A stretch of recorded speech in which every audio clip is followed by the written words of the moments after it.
Hi, I'm Ed Bryson of Joshua One Systems. This is the tutorial for the Mach plugin wizard installation.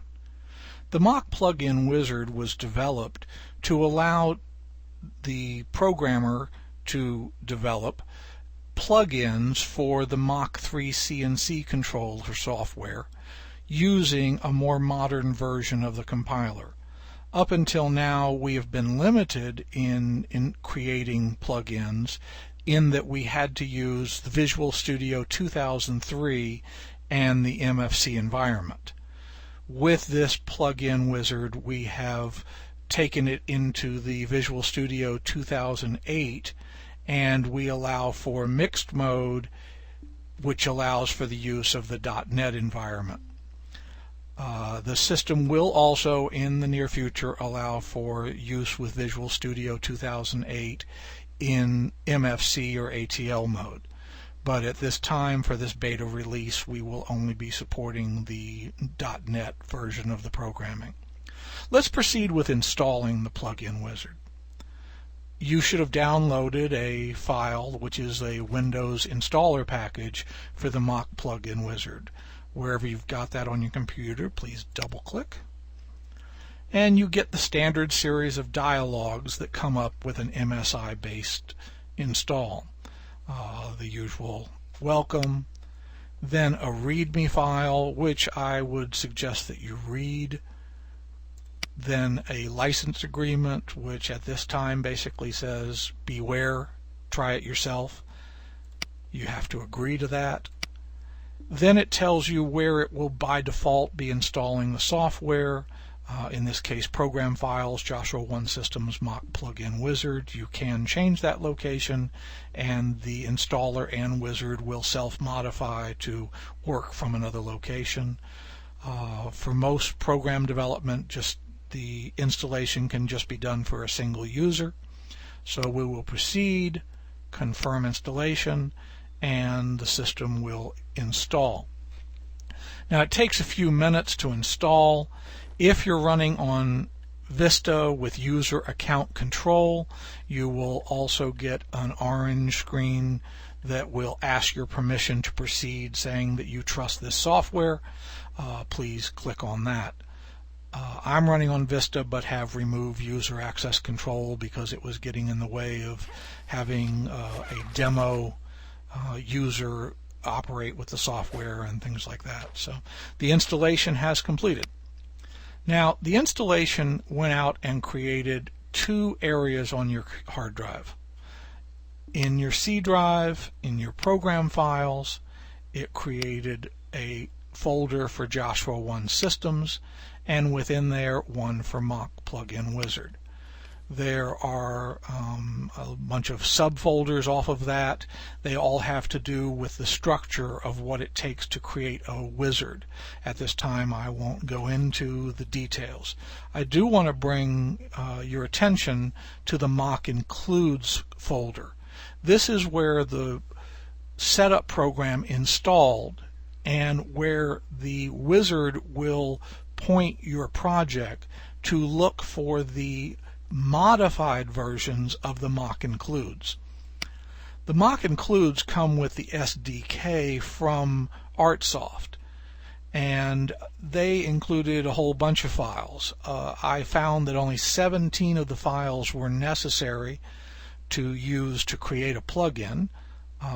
Your findings may be different, but the major problem with the converting to 2008 was the fact that inside of the includes they were using classes to store data and manipulate the data. And as MFC progressed from 2003 to 2005 to 2008, the data layout for the classes changed. And if the data layout changed even by 1 byte, then the alignment of the entire data area changed and it became impossible to work with. I took each class that was set up that way and mapped it into a structure which is more portable. Now, this is not without trade-offs. You will find as you explore later on that you do not have a bunch of C strings and things like that that you can directly manipulate. You have LPC STRs, as they're called, which are long pointers to C strings, and you have to take care of how you manipulate it. We'll go into that more as we look into the programs. But these are the 17 files. The only other area that the install program did anything was in probably, although it went to find it, your documents area. You should have a folder called Visual Studio, and in there it created a new folder if the folder did not exist, called Wizards. And then in the Wizards it installed the 3 files that are necessary to add the Mach plugin wizard to your list of available wizards when you go to create a project.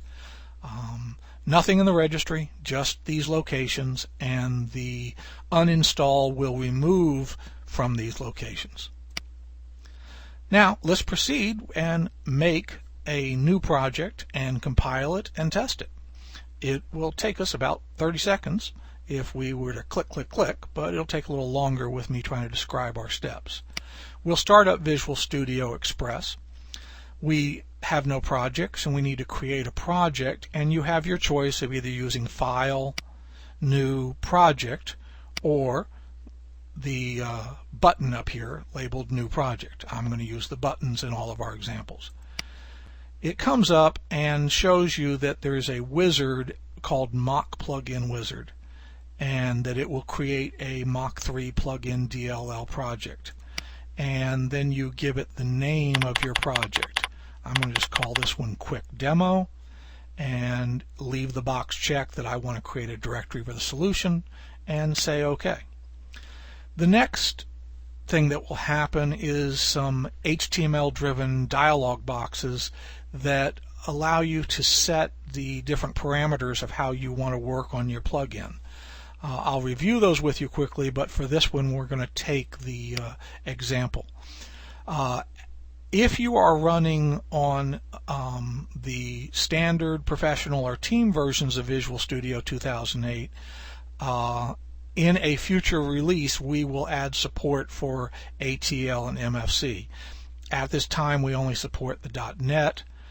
The other thing that is clicked by default is that an XML profile class will be added to the project so that you can access your parameters that you've stored in the XML files. By default, it also will add a config box and a plugin control menu. This allows the plugin to be configured by the use of the plugin control, which is at the top of the menus. This is the standard way in Mach for new plugins. Additionally, it can supply a full demo of what's called a modeless XYZ box. We'll cover that in our next tutorial, which will be exclusively on the modeless XYZ demo.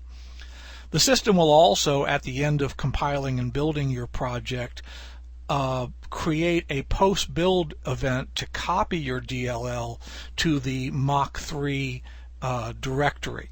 Now, if you have installed Mach 3 into another area, you will have to manually modify the post-build event in the project file. I'm going back to the overview, even though we could click Finish from here, and I'm just going to click Finish. The wizard goes out and copies and creates and mangles several files and creates a project. Now you're ready to go.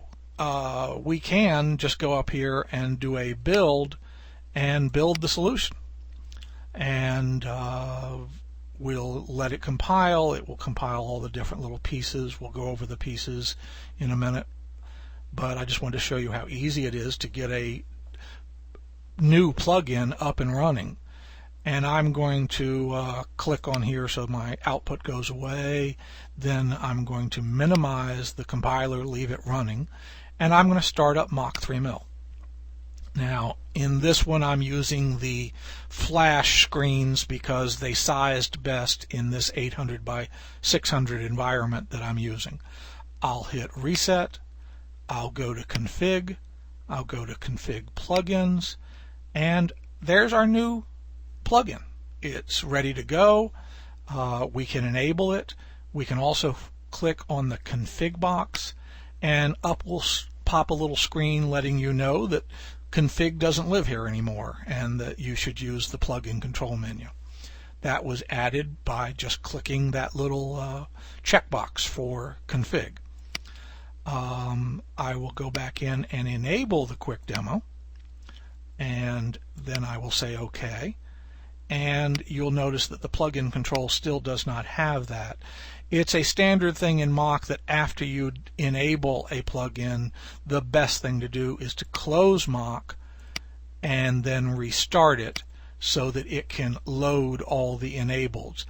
In future tutorials, when we go into the different order of operations, you'll see the technical reasons why that has to occur.